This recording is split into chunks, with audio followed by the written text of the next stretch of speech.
have the two together and maybe start off with what happens first, which you guys know, the barley goes in the ground. And a lot of farmers grow malting barley varieties, especially some of the newer varieties now, which I'll talk about a bit about. My colleague Kevin Sitch here is from Raw Malting. I'm John O'Donovan. I work with Ag Canada in Lacombe, and we've done a lot of research on agronomy and malting barley over the years, since about 2005, and we've worked closely with people like Kevin and Raw Malting and the Alberta Barley Commission, they're called Alberta Barley now, and that, to come up with best management practices for malting barley. So Kevin will talk a bit more about the malting process and the variety situation and so on after I finish. Well, first of all, I start off by saying that not a lot of barley is selected for malting every year, even though most of the varieties that are grown across the prairies are actually malting varieties. Only about 20 to 25% is accepted for malting, and it's mainly due to quality issues to a large extent. A lot of things can affect quality of malting barley. A lot of them you don't have control over, for example, Mother Nature, which is coming at us now. Too dry, too wet, hail, diseases and stuff like that, can be a problem, although there is some ways of managing diseases. So what we decided to look at was, can we bring that 20 to 25% a bit higher by tweaking the agronomic practices? So I'm going to talk about 5 issues that are related to agronomy that could help you to improve the likelihood that your barley will be accepted for malting and get the usually higher premium, which is given for malting. I start off by seeding date. And barley tends to mature a bit earlier than wheat or canola. So there's a tendency, if you're growing all 3 or whatever on your farm, to leave barley on the back burner. Seed it a bit later because it will mature sooner. We have found that earlier seeding in most parts of the prairies will improve yield and improve malting quality. The exception was the Peace River region. We felt maybe up there waiting a bit was probably better.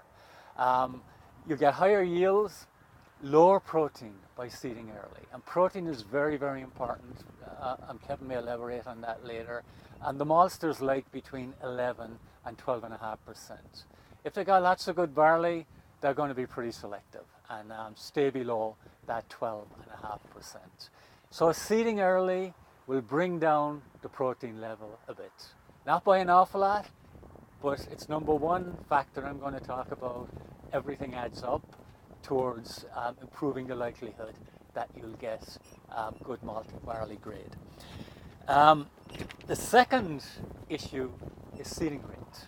I remember many years ago, farmers saying to me, the maltsters like plum seed. That's one of the criteria for selection for malting grade. If we seed at a low seeding rate, we may increase the likelihood of getting plumper seed and getting the barley accepted for malting. That can backfire. You might get a little bit plumper seed, but you'll also get other nasty things happening. Delayed maturity, for example, with the lower seeding rate. Low uniformity in the kernels. The maltsters like good uniform kernels. They modify better in the malt house. So seeding at a bit higher seeding rates will improve all these factors. It'll also lower the protein. So now you got early seeding, a bit higher seeding rate, you got lower protein. Again, not by a huge amount, but every little bit counts. We have found that in numerous trials, about 21 site years across the prairies, seeding barley at about 300 seeds per square metre optimizes both yield and quality. Now you're probably thinking, what is that in pounds per acre or bushels per acre? That's difficult to come up with because we've got a lot of new varieties now, and they all vary in terms of the weight of the seed. So it's better to go with amount per unit area. And 300 seeds per square metre, about 30 per square foot or whatever. We also found that only about 70% of the seed you put in the ground actually comes up as plants. So keep that in mind. You might do a germ test, get 95% germination, and think you're going to get 95% coming out of the ground. It varies among the different soil types and so on, but on average. So try and aim for about 21, 22 plants per square foot or so. That seems to be the optimum level to improve yield and to uh, improve quality, increase your likelihood of getting acceptance for malting grade. The third issue that I'm going to talk about is nitrogen. It's great for improving yield, but it's the bogeyman of malting barley production. Why? There's a few reasons. Number one is the protein will go up. Okay, often if you put a lot of nitrogen on above the 12.5%, it'll also delay maturity, and it'll also increase lodging. And we have done studies where we've actually seen a decrease in yield as the nitrogen rate goes up, the yield goes down at the high nitrogen rates. That's awful. You know, you think of the money you're spending on nitrogen. So we kind of advocate for malting barley about 60 to 70% of the soil test recommendation as a kind of a guideline. The next thing I'm going to talk about is varieties. And the maltsters, but mainly the brewers, are pretty adamant over the years of sticking to the same variety. We had Harrington for many, many years, then we moved to Metcalf. There's a lot of really neat varieties, and Kevin will talk a bit more about this in terms of what they need and give you some interesting tips on that sort of thing. But there's a lot of new, good varieties, higher yielding. They're starting to come into the same league as some of the high yielding feed barley varieties. We've done a lot of work with them. Varieties like Bentley, even Copeland, we have found in our studies to be somewhat better than Metcalf in a lot of respects. It's got lower protein. Bentley has lower protein. CDC Meredith, you know, just to mention a few. There's a really neat one, I hope it takes off, called AAFC Synergy, which we've been finding to be a beautiful malting barley variety, about 10 to 12% higher yielding than Metcalf, high and really good quality. And what these varieties allow you to do too is push the nitrogen rate a bit higher and push the yield up. They are higher yielding anyway, but they allow you to push the yield up a bit and not get above the 12.5% protein level. Finally, crop rotation, extremely important. I mean, a colleague of mine, Kelly Turkington, has done quite a bit of work on this. Crop rotation, not growing barley on barley, you know, from a disease perspective, is very, very important. It will lower your likelihood of making malt quality. What Kelly also found, which was kind of a bit anti-intuitive, was that growing barley on field pea, either the year after field pea or 2 years after field pea, was not a bad idea at all. And there is a perception out there that it tends to increase the protein to unacceptable levels. Kelly's work showed it's much more likely that inorganic nitrogen will increase the protein level than growing a legume crop a year or two before the barley. So keep that in mind, and we have found in other studies that you can actually reduce to optimize your yield in barley. You can reduce your nitrogen application by about 25% if you've got a field crop like, or a legume crop like field pea a year or two before the barley. So I leave it at that. If you've got any questions, I'll pass over. We process about 180,000 ton a year, so we do about 12 bee trains a day. I like to tell everybody that we are a fairly big malt house. And I am the barley procurement manager, so we run about 200,000 acres in Alberta we have under contract in any given year. And I'll just give a quick, I don't know if everybody knows the malting process. And I never told that yesterday. We basically take barley, it has to be of 95% germ or more. And the reason being is when it germinates, inside barley kernels are starch. And starch creates sugars, and sugars create alcohol, right? But during the germination process, the protein, inside the barley kernels, there's protein walls. They need to be broken down to get that starch, to get it available to do the brewing for the brewers, right? So that's why we need the barley to germinate. So how we do it is we want 95 germ, but our way of doing it, and I know farmers love this, is we take that barley and over the course of 2 days, we're gonna hydrate it up to 48% moisture. It takes us about 2 days to do that. We want to get the water to go in the embryo end, like the germ end. That's why you want to hull on the barley, because if there's no hull on the barley starts to drown basically because the water's coming in from all over. It's kind of like wheat, it's going to take it in. That's why we don't want breakage on the barley. So we bring it in over 2 days, we get the barley up to 48% moisture. Farmers love it. I always like talking about that story. And then we're going to put it over into a germ bed. And the germ bed, it's going to stay there for 4 days. And over the 4 days, we're going to hold it at that temperature or that moisture.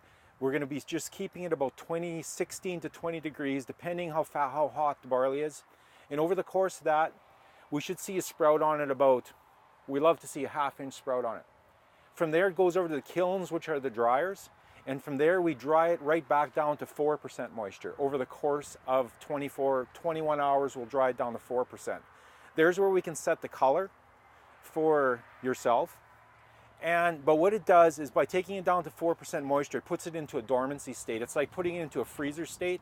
It's so dry that it's now ready for the brewer to hand off to him, where he can start crushing it and boiling the wort out, which he'll get into.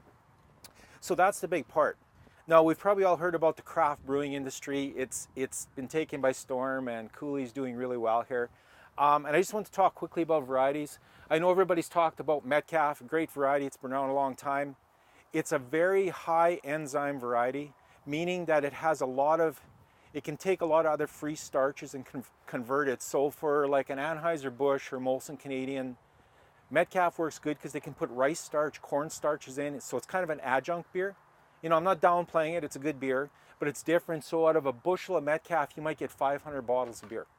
For these people, this variety is maybe a little too hot for them. They're going to only maybe get 300 bottles out of beer out of a bushel, because they're a true craft brewer. So I always tell, if you're a farmer, you want to support them because they're definitely using way more malt than somebody else is, right? So I'd like to say that. So that's why Copeland's gained a lot of traction here in the last couple of years, because the enzyme package is down. It just is a better variety for a craft brewer. There's a new variety, AC Synergy. John mentioned that one. It's owned by Syngenta Seeds. It's a very good variety. What we're seeing, big yields. Probably the big thing on it right now is there's not a lot of seed available, but we think it's definitely, we're telling all our growers to not grow Metcalf anymore and switch over to that variety. New varieties, there's Polar Star, there was Meredith, if anybody's ever heard of that, Kindersley, early maturing, but a very similar variety to Metcalf. And why I say Metcalf still is a very good variety is it's an export variety, goes over to China. China they're probably making 600 bottles of beer. They're using it as you also got to remember, Europe has real low protein barley. A lot of time Europe is the complete opposite where we are. They have 8% protein, and that's too low to feed the yeast. You need a certain amount of protein to keep yeast when you're making the malt, right? Or making brew, sorry. So they'll a lot of times use Canadian barley for that part too. So I guess where I'm going to wrap up here is, if you're a farmer here, and I don't know if there's any here, is just know your varieties. Synergy, before you ever pick a variety to grow, just find your market. Because you could try to grow Synergy, and if you're way down by the US border and only say, I'm using it, you're running into freight problems, all these different things. So just kind of know your markets, research the varieties. We do that all the time. I think there's a lot of good new varieties out there. John talks a lot about protein, and it's a common deal. The more protein in the kernel, the less starch, the less alcohol. He's going to be grumbling. He's not making as much beer out of what he's getting. And I'm going to turn it over. But I'm going to also tell you, I should have bought some of our moisture charts with us. If you take barley off at 18 moisture on a 30-degree day, if you don't deal with it in 5 days, you'll lose your germ. It just shows it. The quicker you can cool your barley down, you can take barley off at 18, and if you can cool it off, it could sit there for a month till you can deal with it. But I always just stress to farmers, if you just start taking a bunch of tough barley off, you better have a plan, because you're going to lose your germ. And that's been a big issue this year, because germ's the silent killer. You can't see it, right? And what do most people hate about maltsters? I took my load of barley in there, and it got rejected because it didn't grow. And because you can't tell, right? So that's one thing you want to do, huh? This is probably going to be the first time where I don't ever have to explain the malting process to people, so I'm glad about that. Well, we have been talking about malt for a while, so I'll start off with this way. I'm pretty much just going to go through our whole brewing process. We don't actually get to deal with the farmers right away because maltsters end up being our middleman for us, and so we just want a happy maltster to deal with us so that we can in turn be happy. Like I said, too high a protein yield, then we won't get enough starch for enough sugar, not enough protein in the malt, then the yeast won't survive. Before I get started, we already know that malt is one of them. Can anybody say the other 3 ingredients for our beer? We got hops. Yeast and water. There you go. We got malt, hops, yeast, water. Once we get our malt from the maltsters, and we want to actually start our process, like you said, it's been dried out, it's been roasted, kilned, and like you said, depending on how long they kiln it and what process they go through, that can add the color to the beer that we like. But generally, 80 to 90% of our recipe starts with what we call a base malt, and that is lightly roasted. It's got a pale color to it. We get ours from RAR, actually, and when we start our process, we do what's called milling. We also want to keep the husks, but we want to crack them enough so that we can get enough of the inside to come in contact with water so that all the starches can break down to sugar during our process. And so we will run it through a mill auger, and then once it's cracked enough but the husk is still intact, we do what's called mashing out. And that's where we take our mash grain and we put it with hot water into our big mash tun, and we use a paddle to stir it around, and we rest this at temperatures for about 60 minutes. This starts these starches to break down into sugars for the yeast to eat later on in the process. And depending on what kind of flavors we want to get out from the grains, we will have it sit at certain temperatures to get out certain levels of sugar. We call it the gravity of the wort, which is our sugar water that the yeast is going to eat. From there, after about 60 minutes of that, 3 different temperatures, we'll move it to what's called a lauter tun. It's essentially just a big bin that has a bunch of blades that move around in a circle, mixing up the grain while we take the liquid wort out from the bottom and sprinkle it back over top. And this is the same process as the mash. We just want to get as much starch to be converted into sugar, because yeast eats sugar, and then because it's eating the sugar, it makes alcohol, and that's what makes me happy. The lautering process only takes us about 20 minutes, and then from there we will run off all the liquid, try to make sure that we don't get any grain to go into the next process. We'll take the liquid, put it into a kettle, and then all we have is a bunch of dried out leftover fiber, and we actually give that fiber off to a dairy farm. The dairy farm uses it for feed, and then they give us cheese. So it's kind of our deal with, we had a pub in the front of the brewery, and so we use a lot of the cheese in our recipes. Next we have boiling. This is where we'll add hops to the beer, because right now all we have is sugar water, and if we were to just use that, the beer would be pretty sweet. Hops add a natural bitterness, and so we add hops into our boiling process for sanitation reasons. Hops add as a natural preservative. Everybody knows that IPAs are a pretty hoppy beer. The reason that they did this is because when the English were occupying India back in the day, they wanted English beer to go over, but the beer couldn't survive the trip. So they just added hops upon hops upon hops to the beer in England to act as a preservative. And so when it got over to India, it was surviving, it just was really, really hoppy. And so depending on when we add our hops into the boil, they will do certain things. You add them earlier, the longer they boil, the more bitterness they add to a beer. If you kind of add them into the middle of a boil, they'll add flavor notes, citrus, floral notes.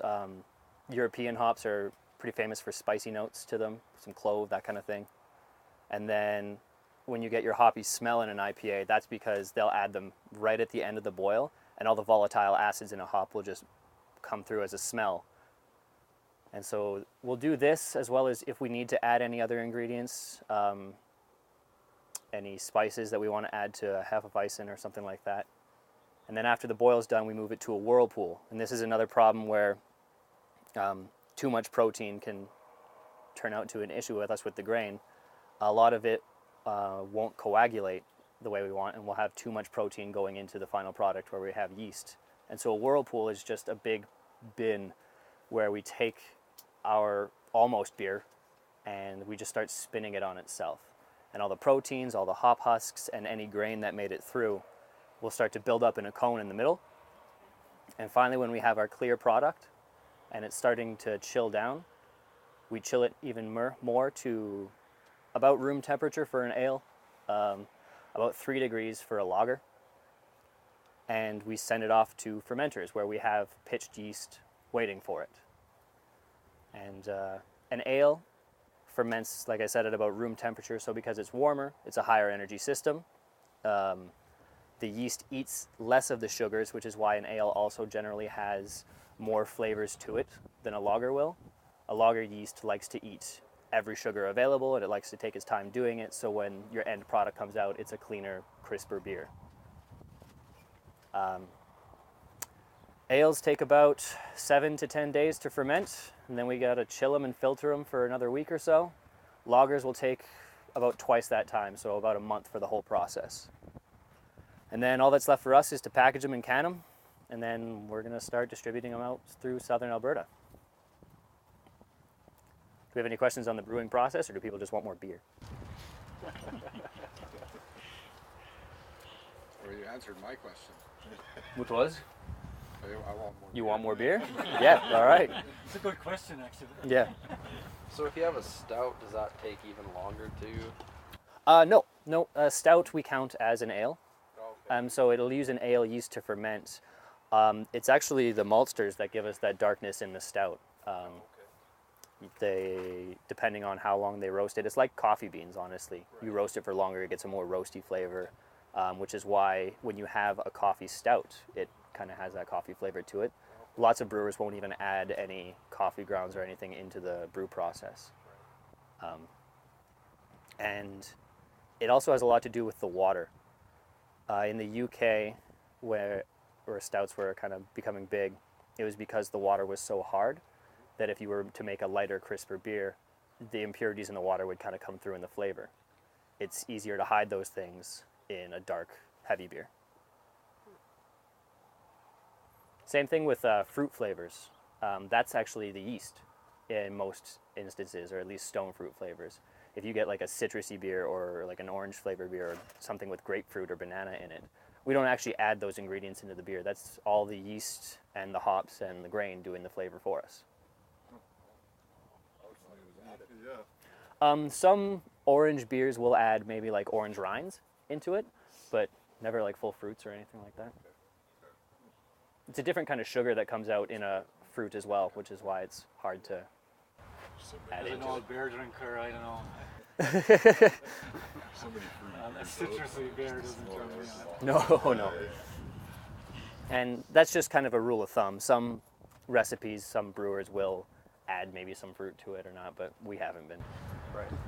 Where do you source your hops? The Malt Barley out of the States, or do you get? We kind of work depending on our recipe. We get it's tough now because to get our hops, we have to do contracts. So we get a contract for 5 or 6 years, and so a lot of them are out of the States. We get Cascade hops, that kind of stuff. But we also, depending on what flavor of beer is popular, you know, our brewmaster always says, if you have a crystal ball, let him know it's going to be popular in 5 years, because he's got to set up the contracts now for it. Yeah. But we use some out of Europe, like they're called Golding hops. They got an earthy flavor to them, but most of them are coming out of the States, North America. Anything else? All right, well, let's serve some more up.